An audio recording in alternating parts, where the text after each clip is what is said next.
آقا شہاب الدین مرشی ہمارے زمانے کے مرجع، آپ میں سے بہت سے تو اس وقت پیدا نہیں ہوئے ہوں گے، 1991 میں انتقال ہوا،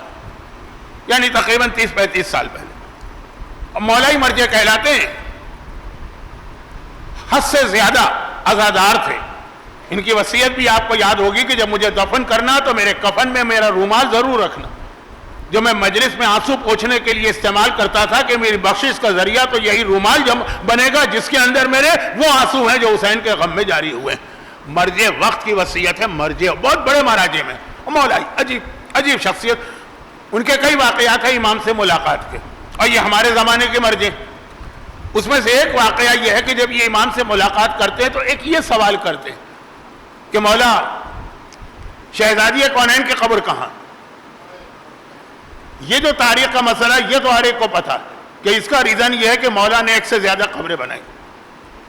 امام زمانہ نے اس کا جواب نہیں دیا، کہا کہ جب امام آئیں گے تو تمہیں پتہ چل جائے گا، ابھی جہاں جہاں قبر کا نشان ہے وہاں جاؤ کرو ماتم، یہ الفاظ میرے ہیں۔ اور پھر اسی میں انہوں نے کہا کہ اگر اتنا ہی دل چاہتا ہے تو چلو میری پھوپھی اور ان کی بیٹی معصومہ قم کی قبر پہ جاؤ۔ اب ایک سوال یہ ہوتا ہے تاریخ کیا؟ یہ سوال چھٹے امام سے بھی ہوا تھا۔ امام نے فرمایا چھوڑو کون سی تاریخ، اگر 2 تاریخیں دونوں دن غم کرو، کیا 2 دن کا غم کرنے میں تمہیں کوئی نقصان ہوگا؟ اجر و ثواب ہی تو بڑھتا چلا جائے گا۔ تو بجائے اس کے کہ ان مسئلوں کو دیکھیں، میں بہت شارٹ کر کے بات کر رہا ہوں، ورنہ جب میں واقعہ شروع کرتا ہوں آدھا گھنٹہ لگ جاتا ہے، لیکن ٹائم نہیں۔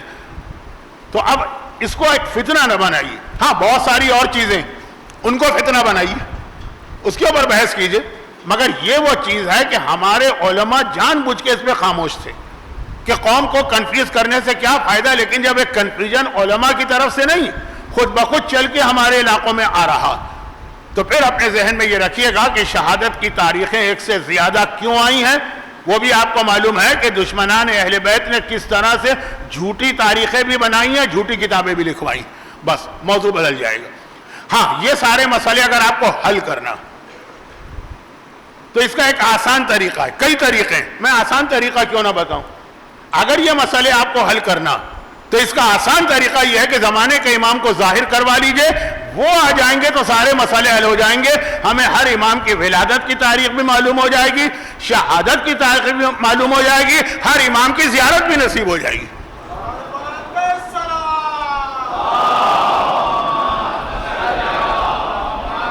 امام کو ظاہر کروا لیجئے، سب سے آسان طریقہ یہ، امام آئے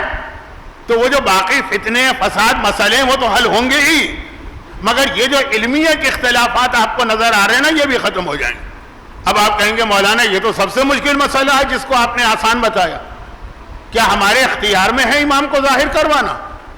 تو اس کا جواب علماء آج کل بہت دیتے رہتے ہیں، میں وقت بچانے کے لیے ایک لفظ میں جواب دیتا ہوں، یس، یہ ہمارے اور آپ کے اختیار میں بھی ہے، ہمارے اور آپ کے اختیار میں بھی، مگر اس اختیار کو وقت سے پہلے استعمال نہ کریں، ورنہ ایسا نہ ہو جسے انگریزی میں کہتے ہیں اینٹی کلائمیکس، مسئلہ الٹا ہو جائے کہ ہم تو امام کو اس لیے ظاہر کروانا چاہتے ہیں کہ ہمارے سارے مسئلے دور ہوں، اور پتہ چلے کہ امام کے ظاہر ہونے کے بعد سب سے بڑا مسئلہ ہم ہی امام کے لیے بن جائیں اور امام کو ہماری گردن پہ تلوار چلانا پڑے۔ اب یہ روایت بہت پڑھی جاتی ہے، اس لیے میں تفصیل میں نہیں جا رہا۔ کون سی روایت؟ کہ پہلے لوگ علماء کے گلے کا بوسہ لیتے تھے یہ کہہ کر کہ یہ وہ جگہ ہے جہاں میرے مولا کی تلوار چلنے والی ہے۔ اب پتہ چلا کہ نہیں، علماء کی گردن پہ تلوار نہیں چلے گی، عام مومنین کی گردن پہ تلوار چلے گی، اور ایک نہیں، 2 نہیں، 2/3 اکثریت کسی قوم کو مل جائے تو وہ تو قانون آئین بدلے جاتے ہیں، 2/3 اکثریت۔ یہ میرا موضوع امام زمانہ نہیں ہے، لیکن شہزادی اور امام زمانہ وہ ملانا تھا نا۔ تو اب ہر مسئلے کا حل ہے امام زمانہ کا ظہور، مگر امام کا ظہور ہی کہیں ہمارے لیے سب سے بڑا مسئلہ نہ بن جائے، پتہ چلے دنیا کے سارے مسئلے حل ہو گئے امام کی وجہ سے، اور ہم جو اس لیے امام کو بلا رہے تھے کہ ہمارے مسئلے حل ہوں، ہم ہی امام کے لیے سب سے بڑا مسئلہ بن جائیں۔ یہ بھی حدیث کا جملہ۔